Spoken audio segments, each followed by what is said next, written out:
the Ash Street panel. And thank you all for being here for our inaugural Festival of Journalism. We appreciate your support and appreciate you supporting local journalism. I'm Lora Cicalo. I'm the moderator for this panel. I'm the managing editor at the San Diego Union-Tribune. And I'm very pleased to introduce our panelists, Halverstadt from Voice of San Diego, Arturo Castañares, publisher and editor of the Prensa San Diego, and looming over us, McDonald, investigative reporter at San Diego Union. And thank you, Jeff. Jeff is joining us by Zoom because he's out of town, but we can willing to join us. Thank you. Yes, and kind of looming over this as he's loomed over this story.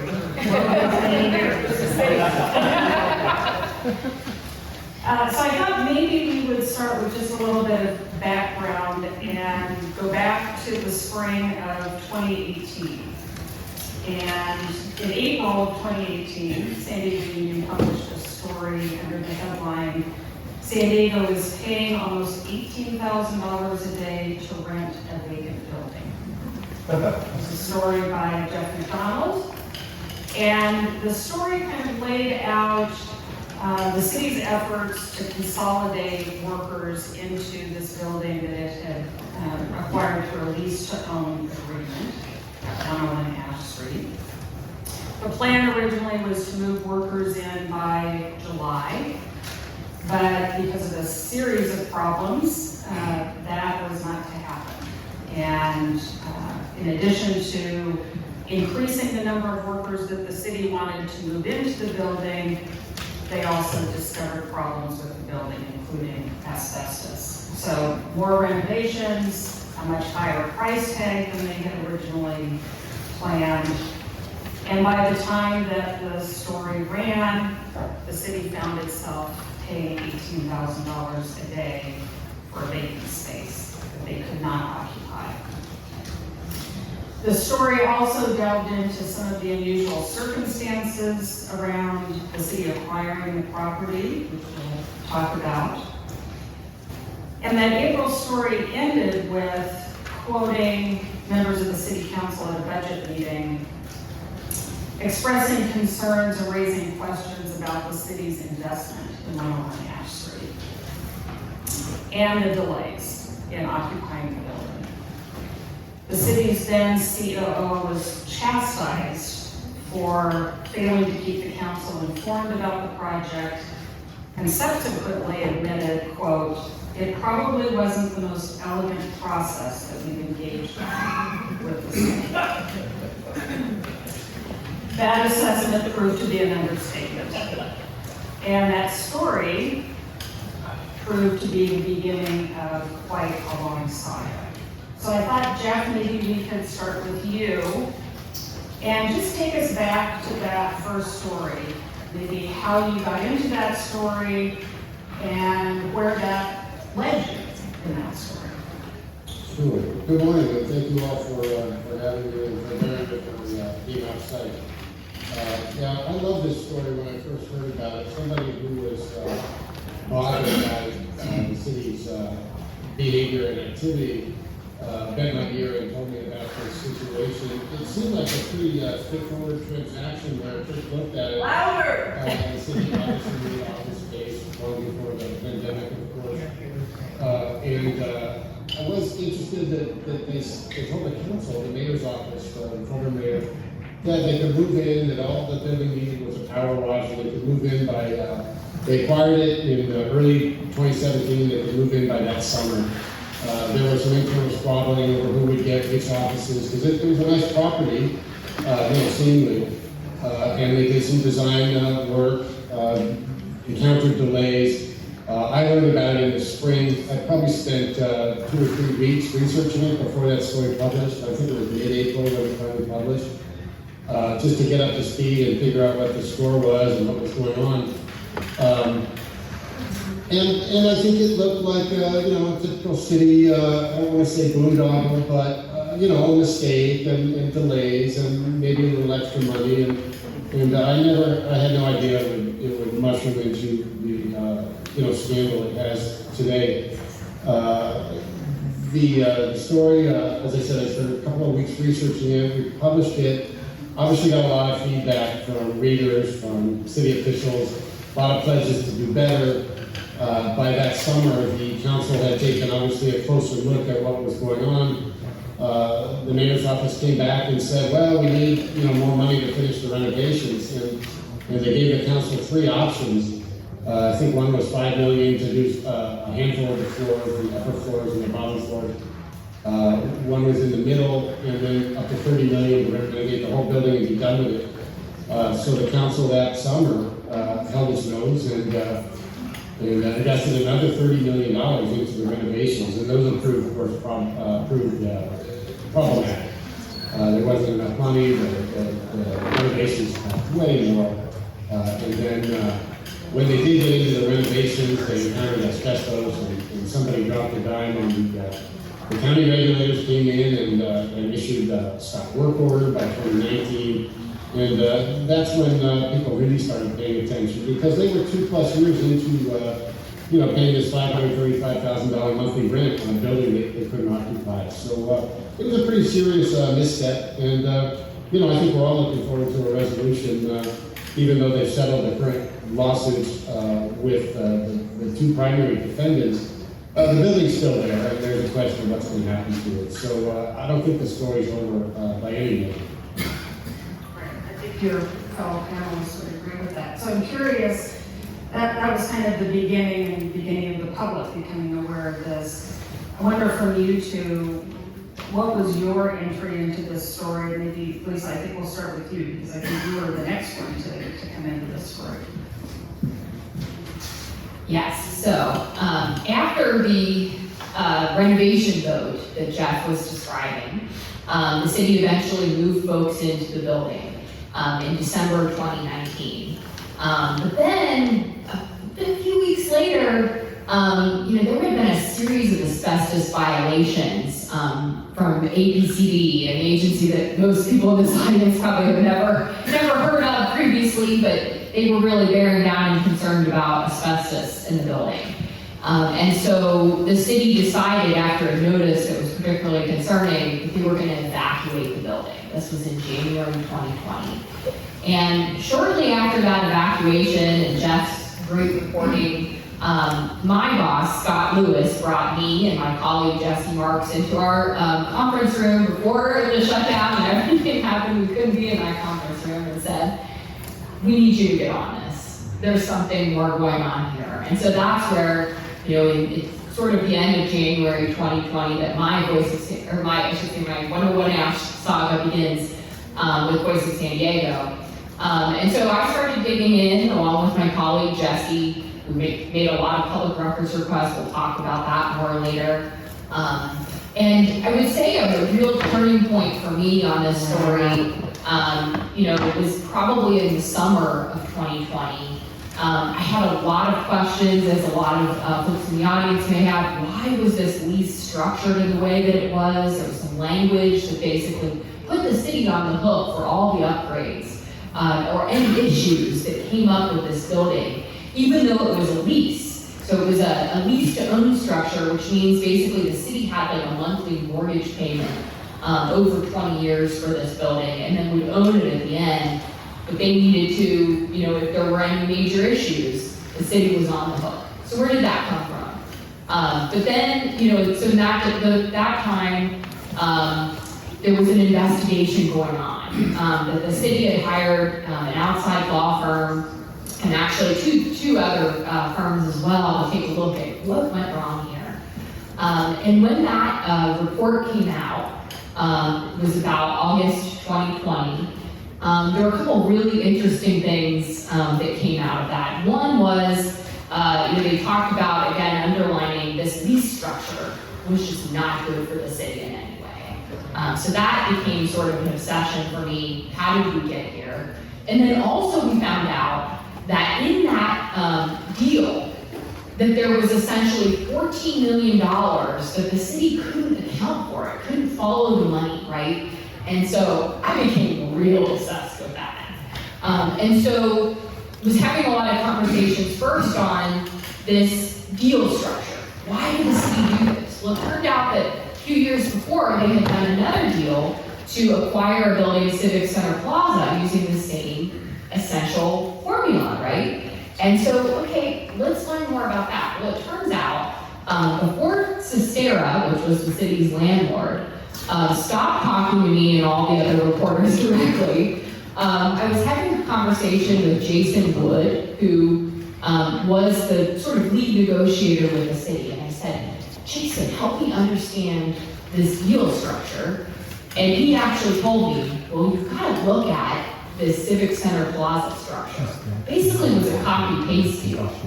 So in fact, then me and my colleague Jesse Marks, we actually put the two leases into a plagiarism tool, and we found literally they were like 90% the same.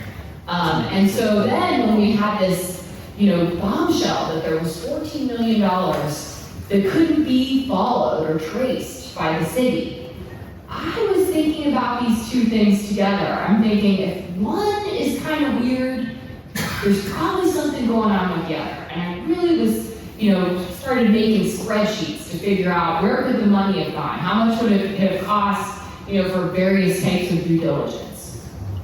And I was also thinking about the fact that there was this volunteer real estate guy, Jason Hughes, who was very prominent in downtown and city real estate, who back in 2013 had agreed to serve as a volunteer real estate advisor for then Mayor Bob Filner. And I actually happened to be in a press conference where Bob Filner and Jason Hughes were talking about this arrangement. And Jason was so proud to be working as a volunteer for the city to help the city out.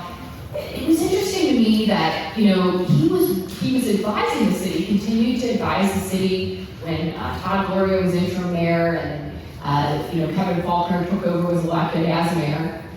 He was really quiet. And why wasn't he talking about this? And I think my colleague Jesse Marks was trying to get in touch with him, trying to get him to talk, and really wouldn't talk about this. And so that then became an obsession for me. What did this real estate guru, who came in to volunteer for the city because he was supposed to be this great authority to help the city avoid all these disasters of real estate that come before, he was supposed to help.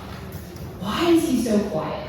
So quietly, starting in, I would say, August 2020, I really started doing a lot of public records requests, trying to figure out what was going on, and I ended up getting emails that were really interesting.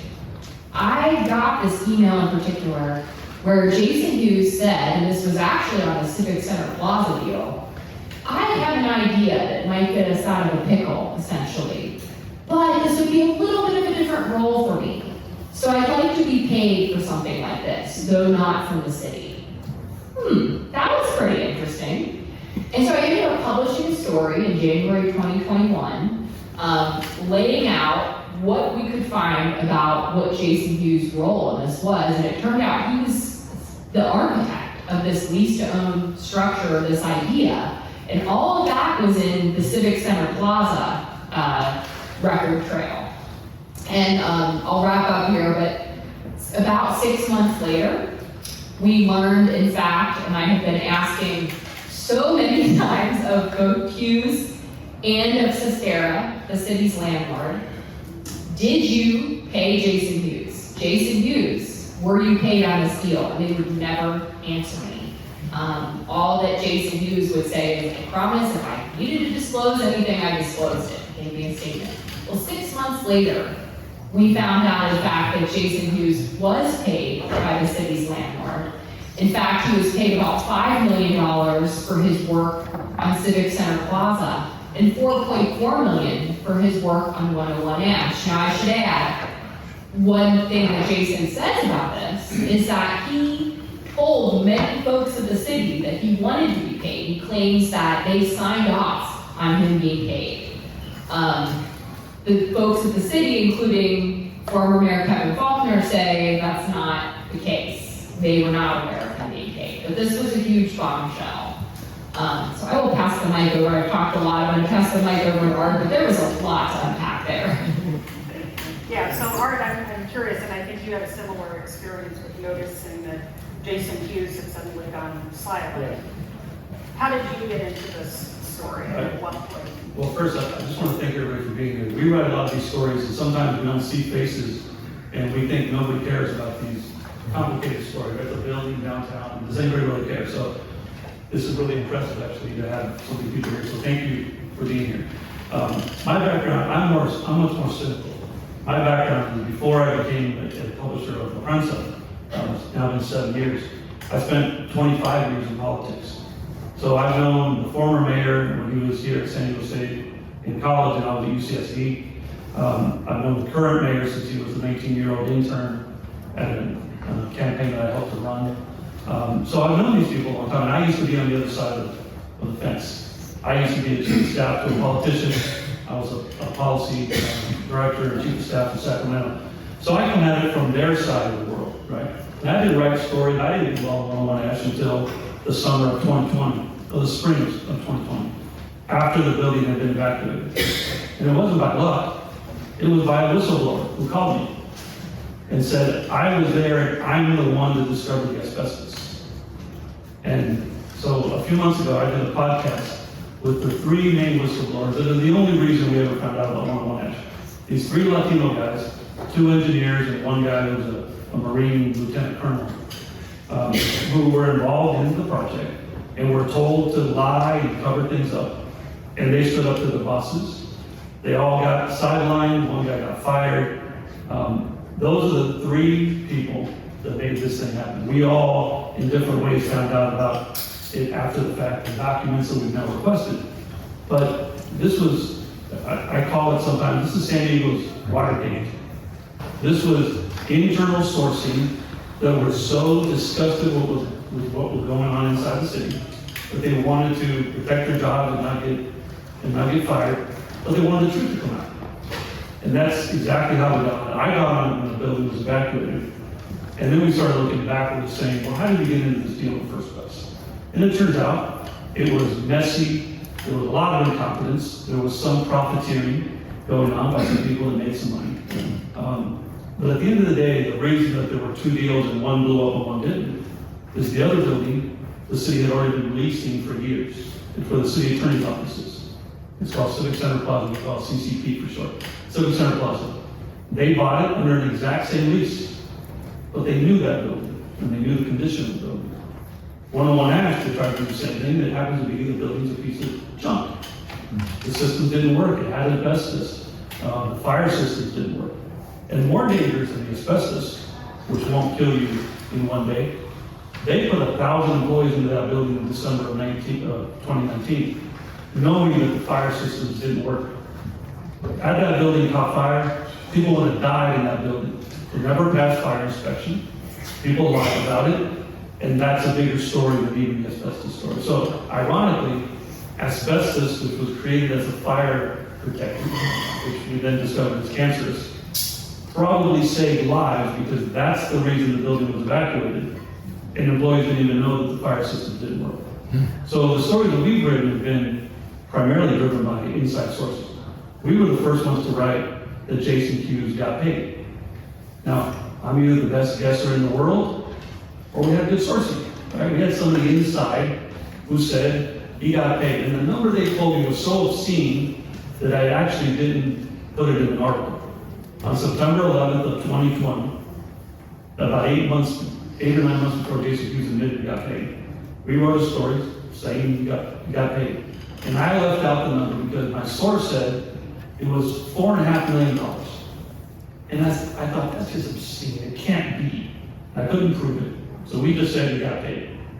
And what I started to do before I wrote that story is I contacted Jason by email, by calls. I called his assistant.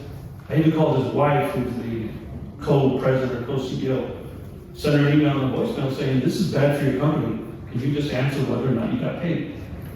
He didn't. So we wrote the story saying he won't respond.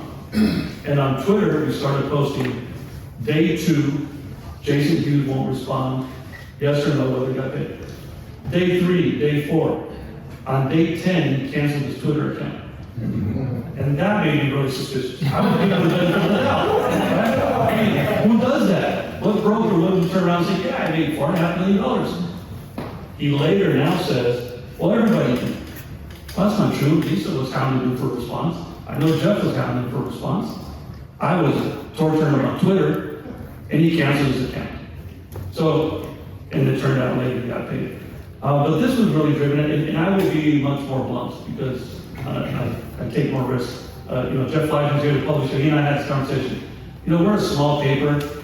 We file a lot of lawsuits for documents. We're a lot more nimble than some of the bigger papers and corporate owned.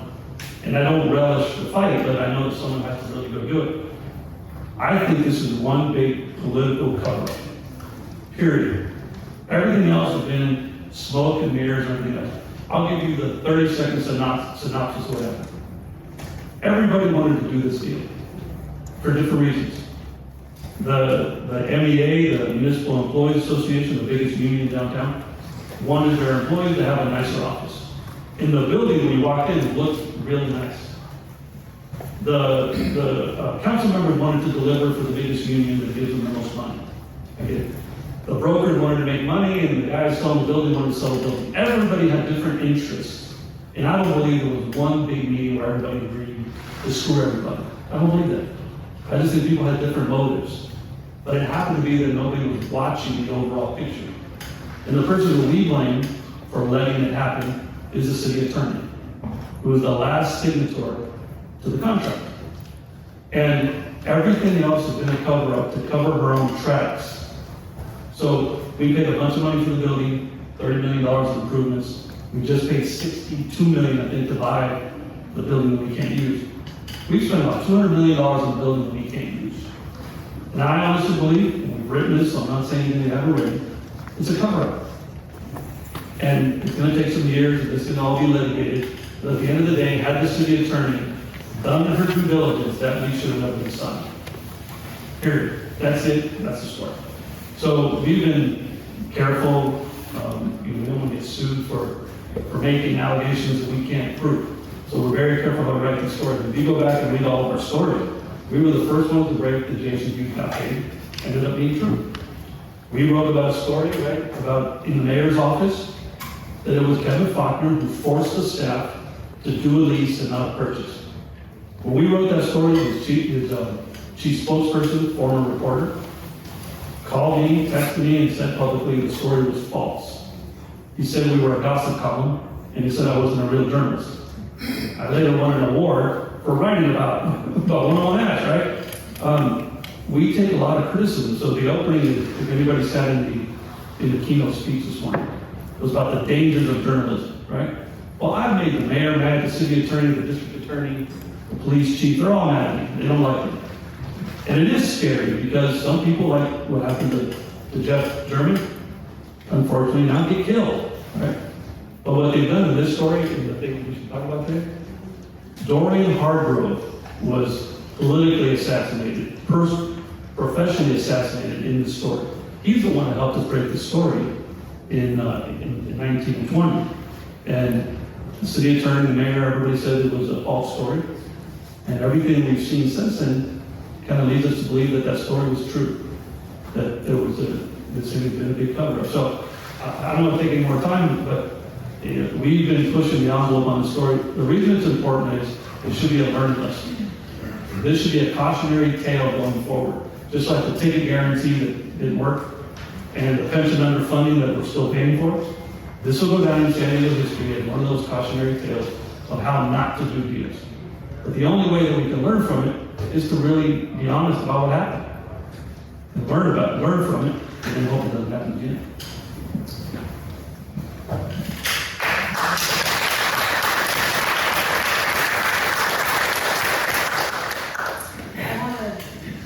Do one more round of questions, and then we're going to give you plenty of time to ask some questions from the audience. But I'm wondering, and Jeff, I'll go back to you. What are some of the big unanswered questions that you think are still out there? I know from talking with all three of you, you all feel it's a cautionary tale. What are the things that are left in your mind that are the big Well, that's an interesting question. Listen, I think, the folks on this panel, we know what happened now. So it's no longer a mystery. We know from the emails, the documents, the depositions, we're way deep in this caper. The biggest question I have right now is whether there will be any accountability or any consequence for the policymakers that foisted this on the public. We have our job as journalists, and our job, I think we've done well collectively. I'm very proud of our journalism community here for exposing this. And this isn't the first scandal. And what is so often the case, and I think to our collective regret, is that there aren't consequences for the people who made the decision to put us as a community in this position, So, and I'm talking about prosecutors, I'm talking about litigators, I'm talking about, things that need to happen to make sure that these decisions are not without consequence from the policymakers that put us here. And, that's the former mayor, the current mayor, the city attorney, the district attorney, the folks who have the power to do something to make sure this doesn't happen again. Because so often when these scandals are exposed, everybody expresses regret and chagrin and, oh, it's terrible. But if there's no consequence, then, there's no incentive for their successors not to do the same thing. So my biggest question going forward is how this is going to check out. We know it's cost the city hundreds of millions of dollars.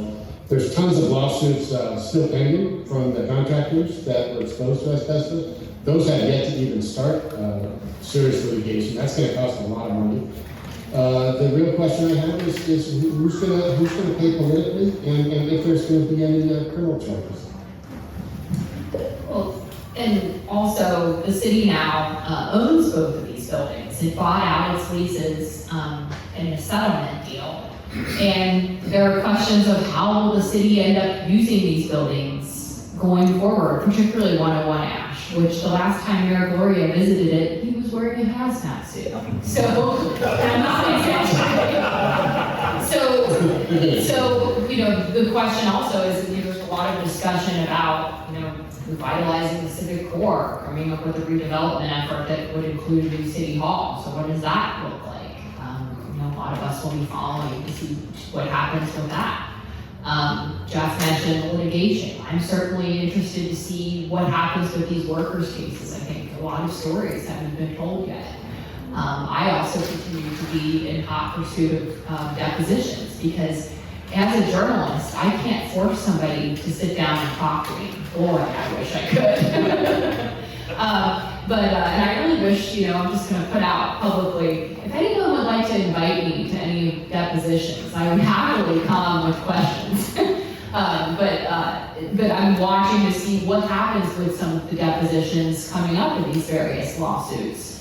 We also are still watching, Jason Hughes, who we mentioned, was paid for his work here, and of course has said, this was, above board because he says that he informed a lot of city folks that he wanted to get paid and got sign off for that. He's claiming that should absolve him of criminal or civil charges, but the civil charge that the city attorney's office is making against him is Government Code Section 1090, which basically says you can't have an interest in the deal that you helped make. And so that case is headed to trial this January. We'll be really interested to see what happens with that. And of course, we're all watching to see what happens with the criminal investigation. One thing I will note on that is these cases are not easy. That's what I've been hearing from experts, is I've been reporting on both criminal 1090 and civil 1090. Criminal is particularly challenging. And any kind of financial crime, I think we can all say, if somebody witnesses somebody, stealing a bike or something, and there's a witness, that's a pretty easy case, but a lot of these financial crime cases are much more complicated to try to prove. So we may not have a quick resolution on that, but I'm certainly watching. And that's just a something I'll have to fix about. There's so much more I could go into. Yeah, I think Jeff brought up, and you just mentioned, there are, I think, 62 lawsuits that are about to be filed. There are 62 plaintiffs. Yeah, plaintiffs. that were exposed to asbestos or that were retaliated against for speaking up. One lawyer is handling all those cases, so that's still coming. But what's been really interesting, and I think we need to shed more light on this.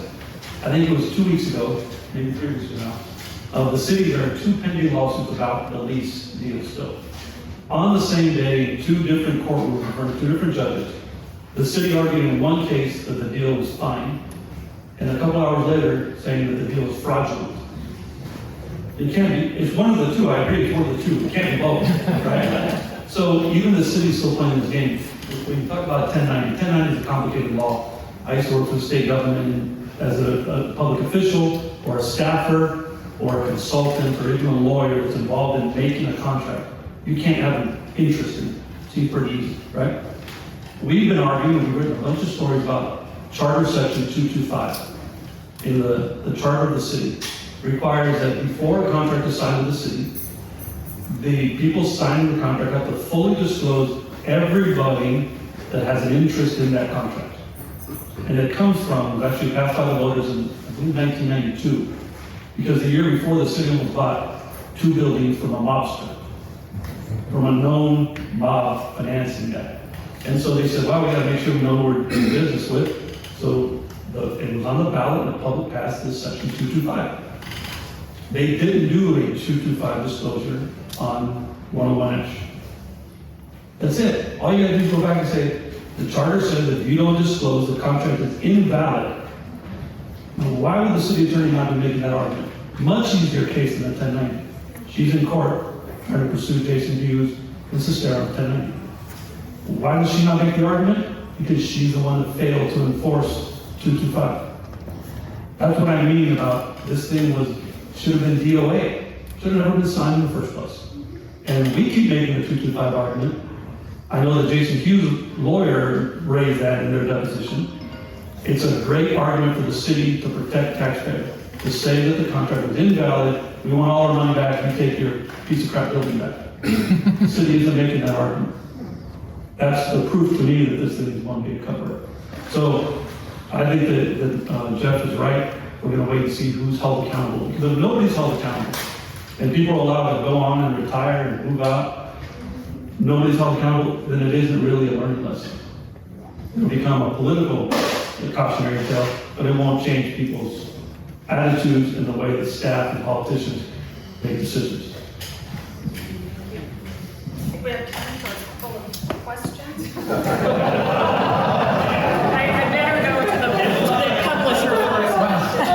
First of all, I wanted to thank Jeff and Art and Lisa and Laura, all of them were instrumental in this story.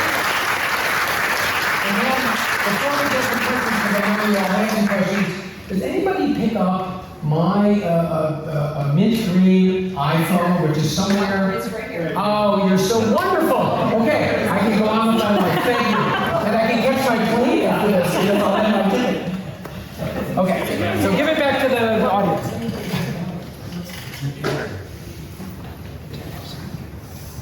Regarding accountability, Jeff, you brought that up. You did excellent reporting on deaths in custody in jails. You had a state audit, the sheriff resigned, and deaths are increasing. So how do we get accountability when you work to disclose these shortcomings, but nothing really seems to change? That is a great question. I think that we as journalists do our job exposing it, and it's up to the people to demand it from their representatives, and that's at the city level, at the state level, at the county level, the various sheriff's department. We can't demand it. We have columnists, we have op-ed people, and they can certainly do so. That did not dissuade the city council from approving the $130 million buyout of those 2 buildings. I think the only way we can do it is by demanding it as voters, and that takes a collective community to get it done. So we'll see if there's any repercussions to some of this in the upcoming election.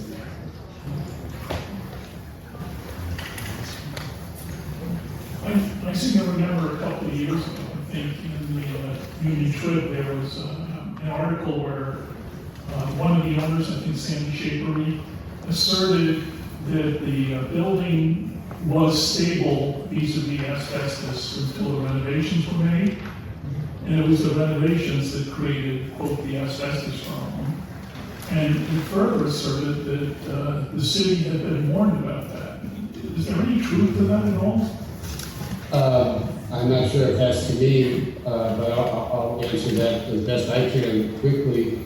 Yes, there's some truth to that. I don't think the renovations the city began helped with any of that. But it's also equally clear, maybe more so, that the building was not occupiable at the time the lease transacted. As Art said, the systems did not work, the mechanical systems didn't work, the fire suppression system didn't work. It was simply not able to be moved into. The city's decision to add a number of workers to the total population that would be moving in didn't help, but I don't think that's the sole reason. That's just my feeling from having reported this for too many years. So I think there's some truth to that, but that's not the only reason. I can respond a little bit more on that. So when Sandy Shaper was one of the owners, he was the original owner, he brought in Doug Manchester, and Doug Manchester got out pretty quickly. I've never been a Doug Manchester fan, but I've got to say publicly, in this case of characters, he's the least culpable. And that says a lot. He's done some bad deals in town.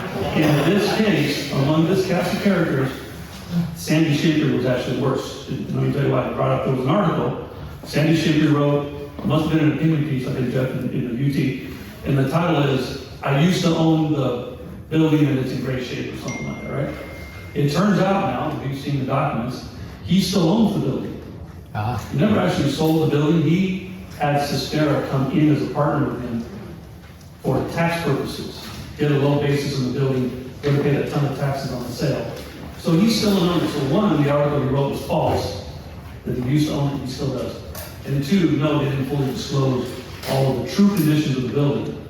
And we know that from whistleblowers. So there is some, still, I think he's one of the most culpable. And when I said at the beginning, everybody had motives. His motive was to sell a building he couldn't sell on the market. He tried to sell it for $100 million, he couldn't get $100 million on the market. There's a reason that Sempra moved out of that building. Right? They never owned it, by the way. SCG is not allowed to own their own building. So they were a lease, the original leasee when that building was built. The only user was SCG, and they ran out of that building as soon as they could. And here's the interesting connection. You know who built and finances and owns the building that Sempra's in now by the ballpark? Sistera. Same company. So it's an interesting web of ownership and insiders that the city was the one that knew the least amount about that building. And they're the ones that we as taxpayers are the ones on the building. We have time maybe for one more When it all came out in the newspaper, I actually worked for the county real estate services. The county has a series of regulations that talk about a county on how to acquire and dispose of property. We have a checklist. Part of the checklist requires due diligence. Disposition, state rent. Does the city actually have any governing rules on how it acquires and disposes of property? Yes, let me say what the bigger problem. That's a great question. And I get this from a lot of insiders of the city. There are processes to go through, right? We just wrote an article recently, and I have one that we haven't published yet, and I'm still working on it. I think the bigger reason that this happened, and 101 Act should be the cautionary tale, not just about real estate acquisition. It's a strong mayor form of government. Before the strong mayor form of government, there was a city manager like these in most cities that are professional operators, and they let the staff do their jobs. San Diego now has a strong mayor form of government. The mayor can hire and fire any staffer, any professional staffer. So all these department heads are now afraid of confronting the mayor for fear of being fired.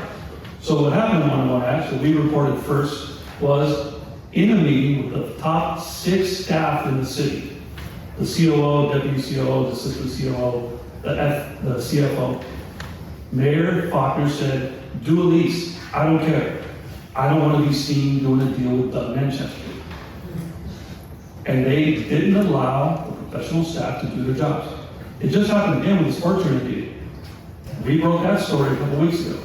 The sports arena deal was given to a developer to give $100,000 to a campaign for the mayor, who internal staff and professionals say isn't qualified to build that complex. The least qualified developer got it. Would professional staff going through your process ever do that? No. But what happened? The mayor wanted to do the deal. So this is a big story of San Diego that I think we all need to write more about, is what happens when everything becomes political. When every decision of the city is about campaigns and re-election, and not about due diligence and finances. Okay, one more question right there. And then when we're through, folks can come up and talk to you. Thank you so much, and thank you, the panel, for your time. One thing that I want to touch on, and you just did right now, is political campaigning, right? We're talking about holding politicians accountable. We're talking about also the different due diligence that we have to do, right? Not only reporters, but also voters, right, on who we're voting for. But there's a lot of due diligence that politicians do themselves, and people that they have to keep happy, right, as they are making decisions as big as this one, right? So is there something that you can tell us as far as where you've been digging into, even if it's not something that you've gotten to get some concrete, but at least some leads that you're trying to follow as this story keeps developing, as far as who were the donors maybe involved in a timely sort of, in that, around that time when this deal was being hashed out, and what were some of the politicians that were being, that actually were elected, that were being funded by some of these donors that may or may not have some involvement in this deal, especially some benefit, right, revenue-wise, things like that, positions moving around of people in certain positions of influence. Thank you.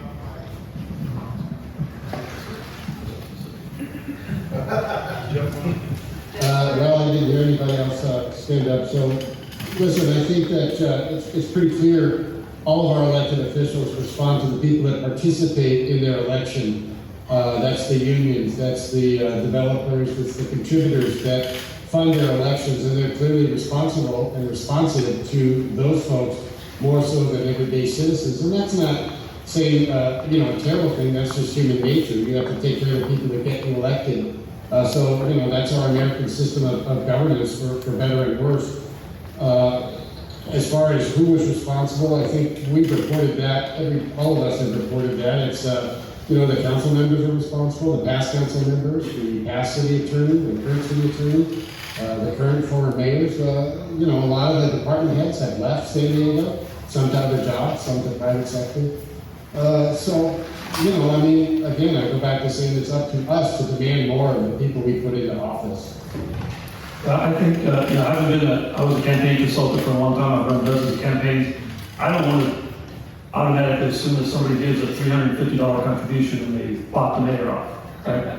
But when somebody gave up, say, the sports arena deal, $100,000, and the next largest was only $15,000, you got to start to question the connection with then the developer, as you say, isn't qualified, right? We saw that in 101 Ash, MEA, the Municipal Employees Association, spends hundreds of thousands of dollars in the election for mayor. That's who they all want to please. In this case, yeah, Sestero principals gave money. Jason Hughes, I don't want to continue to beat up on him, but no, it's true. When the deal was sitting at the city attorney's office for signature, Hughes and his wife both maxed out contributions to the city attorney, who was also running for the position, right? So, is it a smoking gun? No, but it starts to build the case that it's who gets rewarded, as Jeff says, right? These are the people that they're accountable to. And they think the voters don't care. So that's why when I started this was saying, I can't believe how many people showed up to talk about 101 Ash. You're the ones that can hold people accountable. We can only write stuff that inform the community. But if people don't start calling the mayor's office, start voting for people differently, then they're not going to be held accountable. We can't do that. That's not our job. Our job is to reform.